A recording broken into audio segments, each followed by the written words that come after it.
Hi, harka fuunee akkam jirtu hordoftoota Oromoo Koo chaanaalee. Kuni Oromoo Koo chaanaaliidha. Ani immoo Burtukaan Danuuti. Har'a immoo viidiyoo biraadhaanii gara keessanitti deebi'ee dhufeera.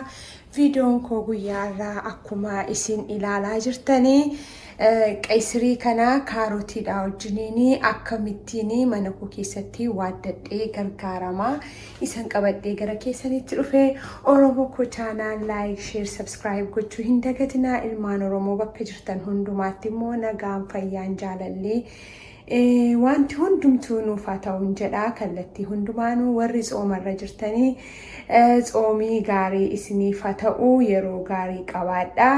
Egaa isin immoo nuuf kadhattanii rabbi biraan immoo kadhannaa keenya nu dhageessisuudhaan rabbi biyya keenyaaf, qe'ee keenyaaf, haalota hundumaatiif immoo nagaa akka nu buusu nu kadhadhaan jedha. Har'a egaa viidiyoo koo isa kanattiin darbaa. Viidiyoon koo har'aa isuma isin ilaalaa jirtanii wantooti na barbaachisus as biraa wantootan kaawwadheedha. Isaanis qaysiriidha. As biraa kan hin qabu shunkurtaadha kuni. Inni kuni shunkurtaa adiidha jechuudha. Nacci shunkurtii akka jechuu jechuudha. As biraa qaariyaa qaba. Dhumarratti itti urgeeffachuuf itti godhadha. Ani kaarotii itti dabaleen hojjedha. Isin garuu qaysirii duwwaa hojjetachuu yoo feetan isa duwwaadhaan hojjetachuu dandeessanii. An garuu yeroo baay'ee kaarotii itti godhee akkuma bifisaa bareedee nu ba'uuf jechaadha. Egaa haala kanaanii isinis mana keessanitti yaalaa baay'ee mi'aawaa wantoota barbaadan bukkee kaawwattanii gargaaramtu jechuudha. Egaa Oromoo Koo chaanaal laayik, sheer, sabskiraayib gochuu hin dagatinaa. Garuma hojii isaatiitiin isin geessaa qoqopheeffadhee immoo akkaataan itti hojjetadhu qabadheen gara keessanitti deebi'ee dhufaa. Amma faana tura. Egaa kunuutti qopheeffadhee xumuree gara keessanitti dhufeera. Bifa kanaaniin qaysirii koo haala kanaan muradhee, kaarotii haala kanaan muradhee, as biraa zayitii qabaa, as biraa soogidda qabaa, asii kunoo qaariyaa, asii nacci shunkurtii kootee jechuudha, qullubbii adii jechuudha. As birammoo kunoo akkuma isin ilaalaa jirtanii distii koo irra kaa'adheera. Amma shunkurtiin koo yeroo xiqqoo bishaatu zayitii keenya itti naqachuurraan hin jalqabna jechuudha. Viidiyoo kana amma xumuraatti akka isin ilaaltanii fixxanii mana keessanitti hojjettan abdii guddaan qaba. Egaa amma shunkurtiin koo xiqqoo yeroo bishaatu gara keessanitti deebi'een dhufa. Anuma faana tura. Egaa as biraa shunkurtii koo bishaataa jira jechuudha. Akkuma isinitti mul'atu amma akka gaarii akka fedhetti bishaateera. Ani yeroo bishaan fixatu jaalladha. Kanaaf jechuudha akkasii meessadhee isin akka feetanitti gochuu dandeessu. Amma kanatti aanee maalan godhadha jechuudha. Kun akkuma isin ilaaltanii zayitii godhadha jechuudha.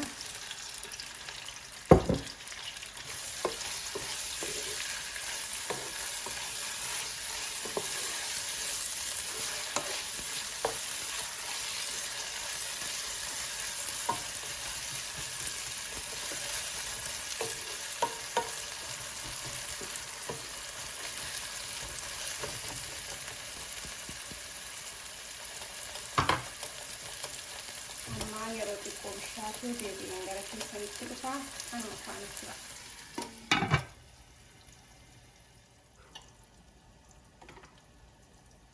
As biraa akkuma ilaaltanii amma shunkurtiin keenya zayitii keenya wajjiniin akka gaariitti bishaataa jira. Kun mul'atu kuna.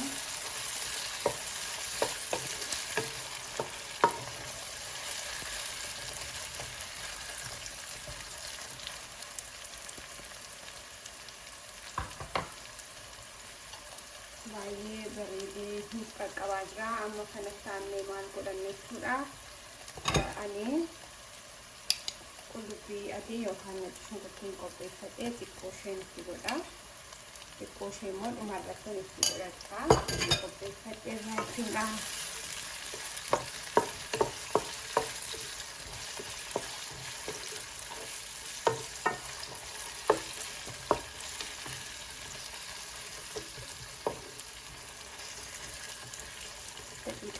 Kun yeroo walii wajjin bishaatu deebiin gara keessanitti dhufa yeroo qullubbiitti godhatanii fooliin isaa akkanitti urgaa'u urgaan isaa isinitti himuu hin danda'u baay'ee namatti tola. Kana eegaan akkas daqiiqaa tokko eegee booda gara qaysirii itti naqachuutti darbaa maaliif isaa dafeen bishaan irraan jalqaba qaysirii kun itti godhadha jechuudha. Kun keessatti mul'atu. Isin akka barbaadanitti murachuu dandeessu haala garaagaraatiin yommuu hojjedha qaysirii kanaafi yeroo biraa immoo isa baay'ee bullaadhaa fi isa qixeessitanii gootanii isa dinnichaa wajjin godhamu isinii qabadheen dhufaa. Arra garuu akka tasaa isa kana hojjetachuu barbaade kanaafi kanumarraa isin agarsiisuuf jedheeni qaysirii haala garaagaraatiin hojjetanna. Kanaan garuu yaalaa dhugaa baay'ee tokko mi'aa'a baay'ee namatti tola. Egaa amma kana daqiiqaa 2-3 eegeen gara keessanitti deebi'een dhufaa anuma faana jira.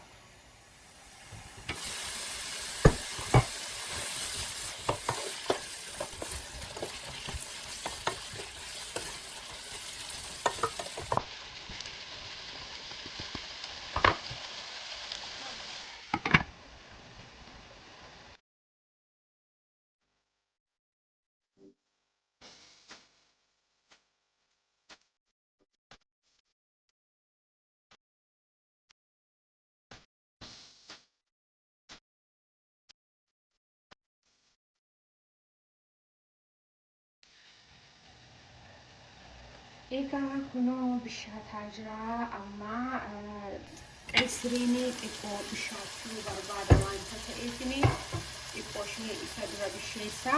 Amma kana taanee maalamitti godhadha akkuma ilaalaa jirtanii kaarotiin miicee qopheeffadhee qulqulleeffadheenii itti godhachuu jalqabaa jechuudha. Baay'ee tokko kaniin kaarotii itti godhu yeroo tokko bishisaa yeroo gosa lama ta'u wal keessaa yeroo ijaan ilaaltanii baay'ee isinitti bareeda. Yeroo nyaatanis dhugaamatti inni nyaa'a. Al tokko yeroo ijaan waan tokko gaafa hojjettanii bareechitanii hojjettanii nyaatni isaallee baay'ee namatti tola. Kanaaf jedheetanii haala kanaanii kaarotii itti godhachuudha. Namooti hin barbaanne garuu dhiisuu dandeessu. Dinnichaa wajjinis immoo hin hojjetama. Dinnichas kanatti godhachuu dandeessu. An garuu yeroo kanatti amma sa'a kanaa kan manaa qabu warra kanadha. Dinnicha akka tasaa ta'ee mana keessaa hin qabu. Ituun qabaadheeyyuu kanuma irratti dabaluu hin dandeessu yeroo keessatti inni nyaa'a malee waan tokko hin qabu. Dinnicha illee yennaa qabaatan kanatti dabaltanii argitanii ijumaan illee akkamitti namatti bareedu. Yeroo kana fuutanii nyaata bukkee akkasitti kaawwatan illee baay'ee bareedee isinitti mul'ata. Ija keessanii ni bareeda yeroo nyaattan ni nyaa'a. Kanaaf jechuudha kan akkas godhadhe. Egaa dinnicha garuu itti qabaatee kana bukkeetti baay'ee bareeda. Yeroo biraa immoo dinnicha wajjin hojjettee agarsiisa. Har'a garuu isuma manaa qabu isinitti agarsiisa jechuudha. Xiqqoo ishee wal faana eegaa bishaatu gara keessatti deebi'een dhufa kan wal faana tura.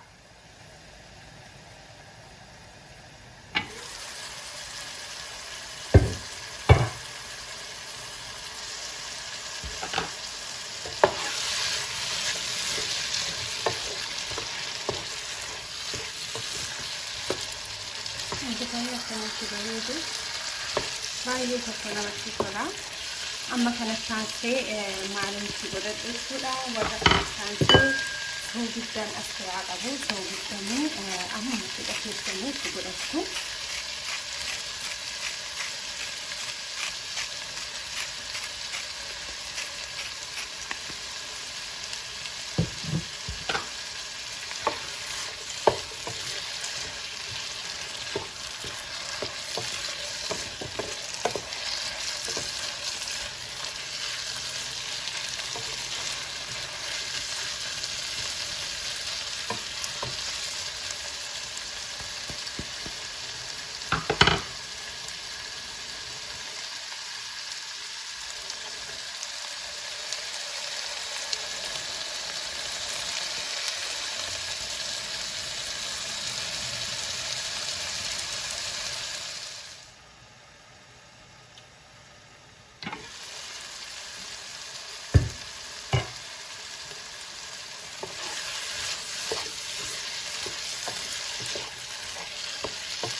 Bilchaataa jira mee akka goosaan ilaala.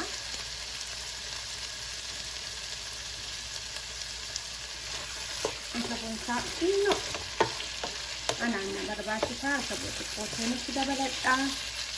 Amma wanti bilchaataallee qaqqabeera jechuudha. Soogidda koo itti dabaladha. Silaa irraa kan hambifadhee qullubbii xiqqooteef umarratti akkannee waliin geessu jechuudha.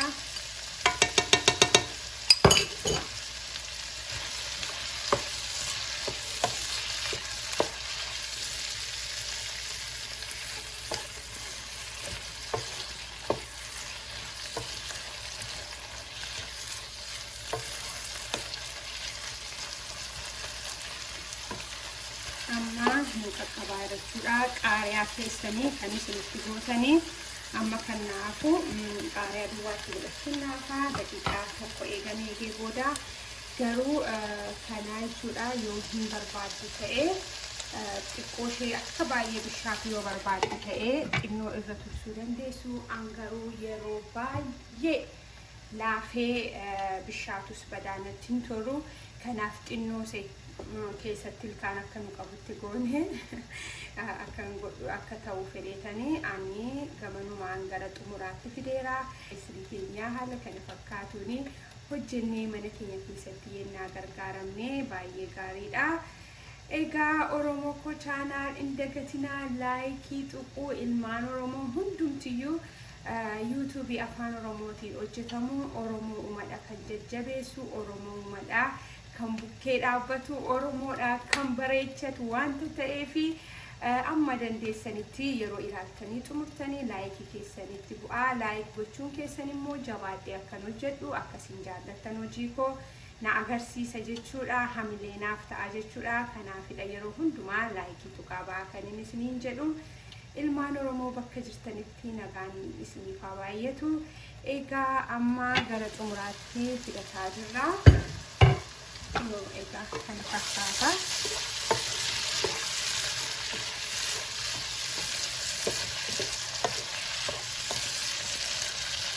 Namatti tolu kaarotiin keessa jiraachuu isaallee ilaala. Amma keessaa xiqqoo makee yeroo inni akkasittillee keessaa mul'atu baay'ee namatti tola. Kanatti dabalatee dinnichatu qabaatee immoo baay'ee namatti tola. Egaa haala kanaan hojjetadha itti dhimma ba'a. Egaa haala kana fakkaatu xumurreerra jechuudha. Kunoo akkuma isinitti mul'atu. As biraa qaariyaa keenya immoo haala kanaanii irra buufanne raawwanneerraa. Haala kanaan mana keessanitti dhugaamatti hojjedhaatii gargaaramaan isiniin jedha. Baay'ee tokko mi'aa'a, baay'ee namatti tola. Isaa daakanii hojjetan sanarra bulleessanii hojjetan irrayyuu kun baay'ee tokko bareedaadha. An jaalladheen gargaarama. Isinis immoo haala kanaan akkasiin gargaaramtan abdii guddaan qaba. Amma immoo dhiyeessee yeroo nyaannu immoo isaanii irratti akkamitti akka dhiyeeffannu isinittiin agarsiisa. Oromoo Koo chaanaal laayik, sabiskiraayib gochuu hin dagatinaa. Egaa viidiyoo biraadhaanii hangan deebi'ee gara keessanitti dhufutti arra waaddii qeessirii mana koo keessatti dinnicha diimaa jechuudha. Mana koo keessatti haala kana fakkaatu kaarotiidhaa wajjin hojjedhee itti dhimma baheeraa isin qaaramaan isiniin jedha. Torbee nagaa fi eebbifamaa naa qabaadhaa.